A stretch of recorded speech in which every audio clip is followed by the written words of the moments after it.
We are talking about genes and V's. You know that V word that you can't say on social media or in public because everybody gets their feathers in a ruffle? That's what we're talking about. Genes and V's. And there is a lot of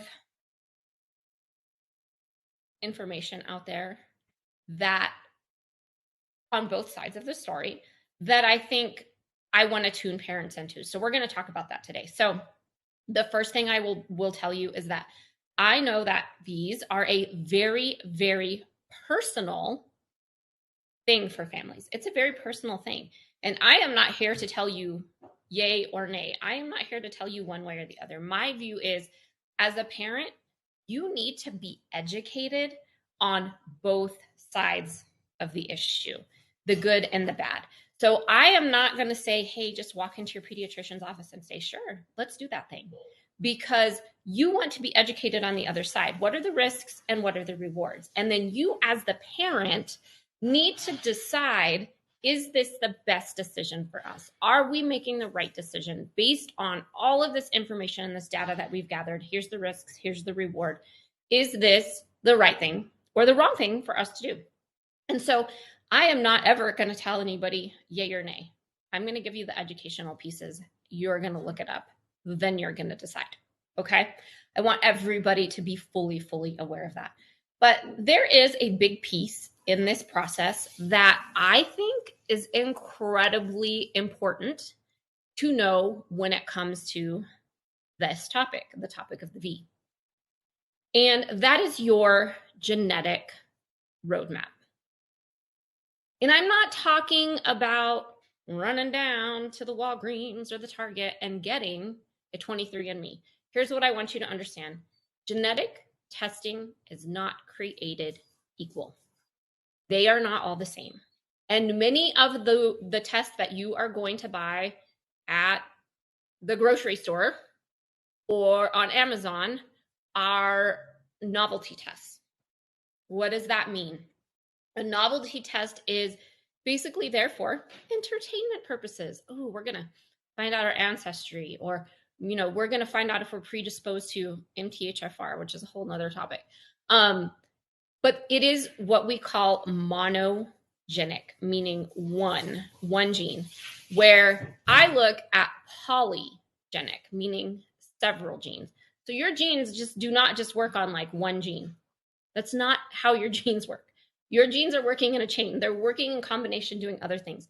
They will express or not express based on many things in your environment.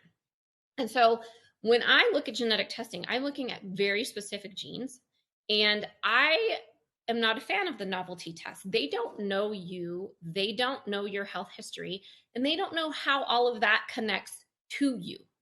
So you may have this data, but it's 12,000 pages, not kidding, of raw data. 12,000 pages. When people ask me to look at that, I'm like, nope, not looking through your 12,000 pages of raw data to find the information that we need. Because in that 12,000 pages of raw data, most of those genes have never, ever been tested for anything. They're just there. So through the Human Genome Project, we know a lot about certain genes, and we know not a lot about other genes. There's so many genes that really have no scientific study behind them. So when I'm looking at genes, I'm looking at the genes that have the scientific data behind them so that we know that there is this connection. So when we're talking about genetic testing, I'm not talking about using that good old novelty testing that you're going to get at Smith's or Albertsons or something like that.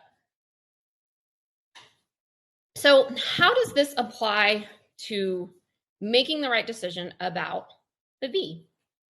So when we look at genetics, I look at 54 very distinct genes that have the data behind them, the scientific data, the study behind them. So I'm looking at 54 genes. I'm looking at things from methylation, detoxification, inflammation, environmental inflammation, what's happening within your environment. So in your body, in your environment, the neural inflammation piece. We're looking at your ability to tolerate gluten and dairy. We're looking at your ability to tolerate sugar. We're looking at 54 genes that many of them work in a chain. They work in combination. They're doing enzyme conversion. So when we're looking at these genes, trying to say, okay, here's your child's roadmap. This is what it looks like. And this is how you support their environment. So your genes function based on your environment. So if you are living next to a coal mine and you live in a house where there's a lot of secondhand smoke, and maybe you're eating the Cheerios and the Captain Crunch and the Wonder Bread, and you don't sleep, you stay up all night on your video games, and you don't exercise, that's your environment. Your environment at that point sucks. And your genes cannot do the job that they need to do because you're not giving it the optimal environment. But when we know your genetics, we can look at it and say, okay, here's the optimal environment. This is what your genes need to function properly.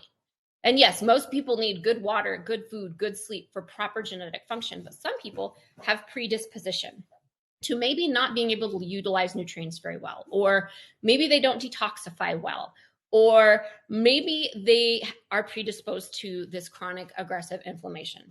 So when we know that, we know how to make the right changes for our environment to support our genetics. So my favorite explanation for your genes is this is my analogy. If you drove to work every single day on the same bridge, and there was no other way to get to your office, you had to go use this bridge, but you knew that this bridge had a crack in it, and this bridge was full of hazards. So there's tires and there's trash and there's dead skunks, and you're like, I gotta dodge all these hazards on my way to work. You would be like, no, I'm not doing this. I'll call my city. Hey, city, you need to fix this crack and you need to get rid of these hazards because it's really dangerous. Like, this is not safe for people to drive on.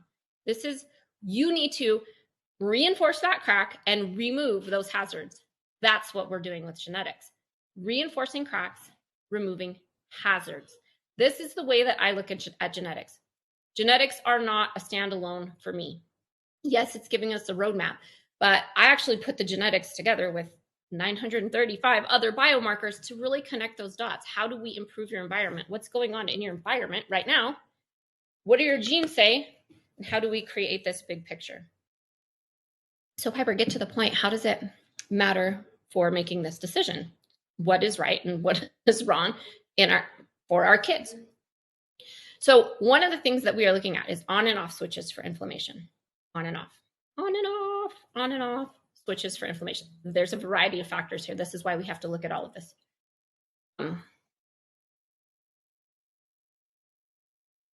So when we are looking at these on and off switches for inflammation, we need to know if you are exposed to the right environment, will you have more aggressive response? That's your on switch. So it's like putting lighter fluid on a fire. Your genes are primed. They're ready. They're like, yeah, we're going to do it. We're going to go to work. And you put lighter fluid on that fire. What happens? It goes whoosh. You get this whoosh effect. Hi, Remy. Go play with someone else that's in this house. Go over there. Go play with someone else. Okay. So you put that lighter fluid on the fire and it is whoosh. You get this whooshing effect. This is this aggressive response to inflammation. Inflammation is a good thing. It's what your immune system is supposed to do. But if you are in a crappy environment, if your genes are already not working so hot, and you have a triggering event, NAV can be this triggering event. It can be this lighter fluid on this fire. You may have a really aggressive response and your immune system gets turned on.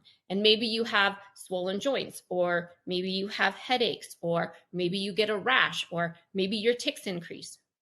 There's all of these things that can happen when our immune system is turned on. But what we also have to look at is, what do your off switches look like? You have on switches, you also have off switches. So what do those off switches look like for you? Do you have a major hard time turning that inflammation off? So once you turn it on, some people can't turn it off.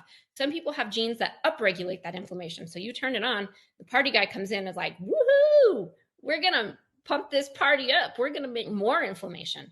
And then your off switches are like, oh my God, I'm so tired. I can't get the work done. That's too much party mess to clean up. So then you have a hard time turning it off.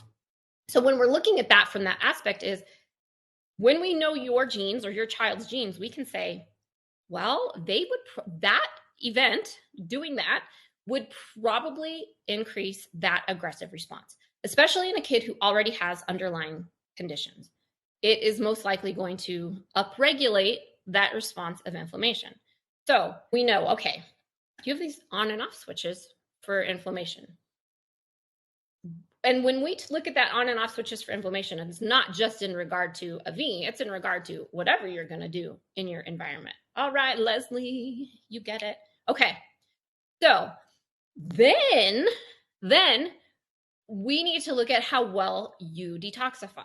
There are several genes I look at for detoxification. One is you need certain nutrients within the methylation pathway to detoxify and to create glutathione, which is your body's number one antioxidant. But we also look at the detoxification genes. One, do you make enough glutathione in the first place? Two, how well do you detoxify? So I'm looking at one gene in particular. Do we detoxify drugs and anesthetics from the nervous system well? This actually can impact other medications that you're taking if you don't detoxify drugs and anesthetics from the nervous system very well.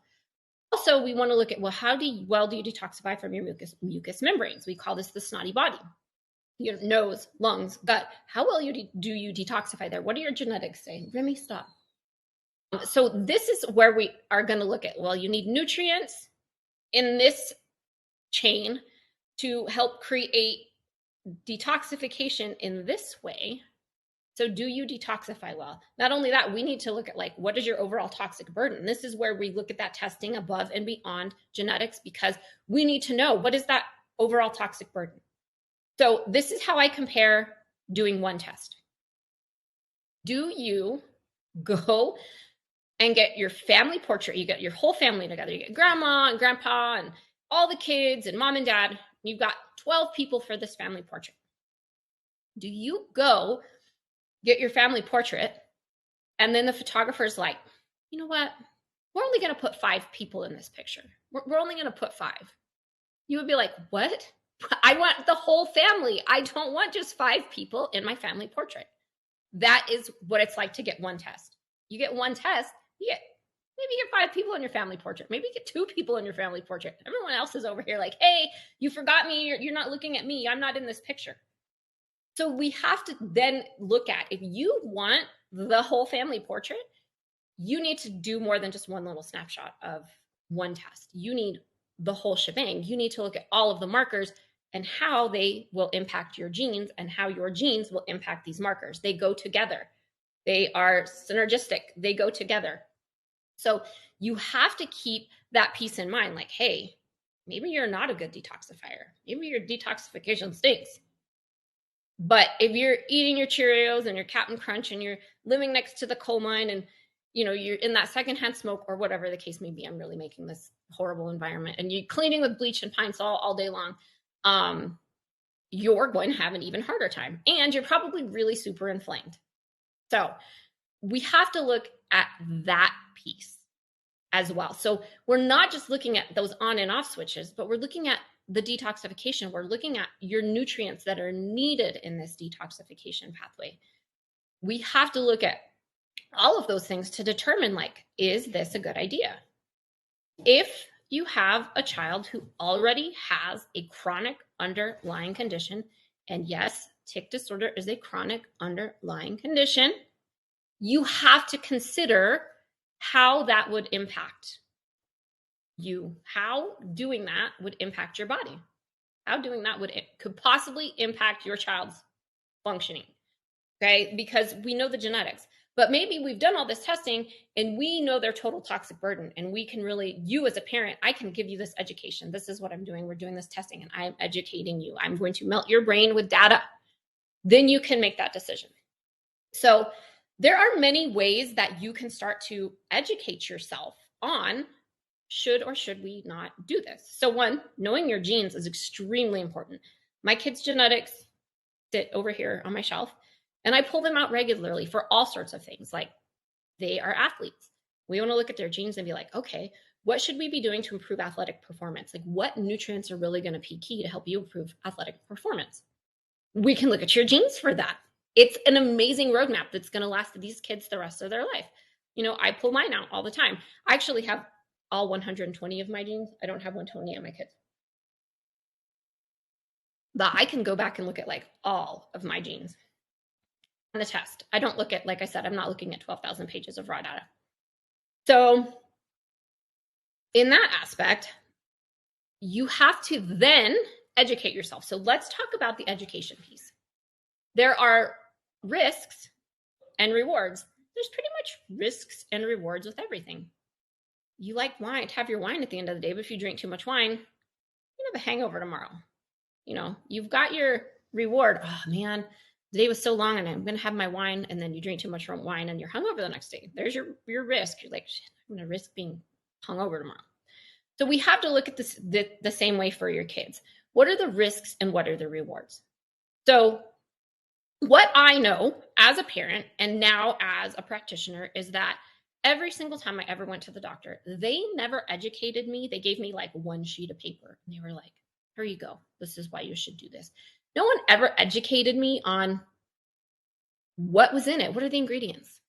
What are the possible side effects? What is the effectiveness of this? Never, never, never. So, one of the main things you can do is when you go in there, say, hey, I want to look at the insert that comes in this box. I would like to see the insert. And you're going to get that insert and it's like a CVS receipt. It's long. And there is tons of information about the studies, the data, the risks, all of that inside this insert. So number one, you can go to your pediatrician and say, you know what? I'm thinking about it. I would like to think about it. I would like to make an educated decision. Give me the insert. They should give you the insert. If they don't, I would find somebody new. You want to have the insert. There's also, you can look at PubMed studies. PubMed is amazing, especially if you're nerdy. You can look at PubMed. You can look at Medscape. There's places that you can look at that data. But, the current hot topic one, my friend, Dr. Elisa Song, has done a ton of research and really looked at the risk and the reward. So this is still an experimental thing. And so my whole goal for parents is I want you to really be ultra educated. Like I said, when we're talking about the current one, the hot topic is Elisa Song banging research on that topic, risk and reward. She breaks down the studies, tons of them. She has a great podcast with, I think it's Mark Hyman on, it might be Doctor's Pharmacy, where she talks about that. She talks about the risk and the reward. She's got the data. And I think her website is Happy Kids, Healthy Kids. And it's Dr. Elisa Song. But she's done all that research. So then you can be like, thanks, Elisa, for doing all of this research. I'm going to go read it and make the best educated decision. I also have my kids' genes. So I can then look at their genes and say, okay, well, here's their genes. Here's all this research. And then you can also say, well, I also have all this other testing that we've done. So maybe we can look at like, what's their total toxic burden? Is this a good idea? And you have to be educated on that. And you have to look at like, is it a live vaccine? Is it a not a live vaccine? Is it a experimental thing? Like, what is it that you are really considering? And I just want to encourage parents to not go into it blindly, because I will tell you, I was a blind parent for a very long time. I was a blind parent for 6 years. From the time my child was born until he was 6 years old and he got a tic disorder diagnosis, I was a blind parent. I was an uneducated blind parent. I'm here to admit this. My name is Piper Gibson, and I was an uneducated blind parent. And I just did what people told me to do because I did not know any better. This is where I want parents to be educated. Educate yourself. Get a roadmap. Here's your kid's roadmap. Here's these genes. Get a roadmap.